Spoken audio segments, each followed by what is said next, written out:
Come on then, who's going to butcher the name of this one with me? All together now, 1, 2, 3. Alan!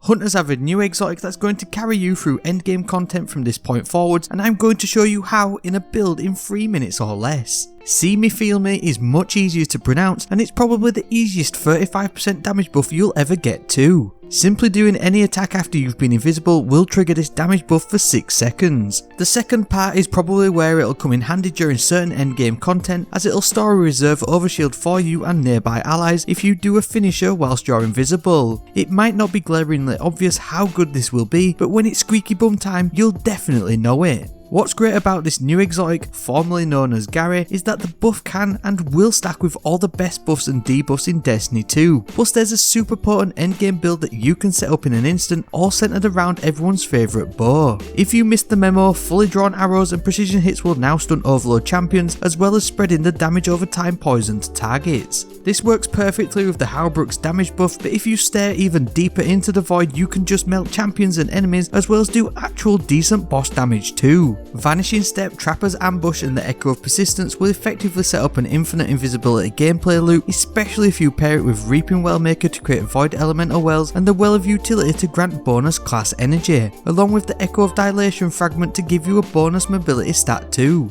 Gambler's Dodge will also work wonders to get an instant melee ability, as will Utility Kickstart, Insulation and Harmonic Siphon. Font of Might is the first stacking damage buff offering a 25% weapon damage boost matching your subclass type. Elemental Charge will then make you charge with light to benefit from high energy fire, and it's still excellent 20% stacking damage boost. Then if you really want to make your enemies really feel the pain, chuck a sneaky debuff in there, quite literally with the Snare Bomb for a sweet 15% weaken to enemies. If the stars align, one shot of this will do over 22,000 damage on a boss, with damage over time sitting at over 2,000. And if you want the maximum void style points, volatile rounds from the Echo of Instability is just the icing on this spicy endgame void cake. Champions will hate you, teammates will adore you, but you'll be needing this one thing to perfect this void 3.0 build.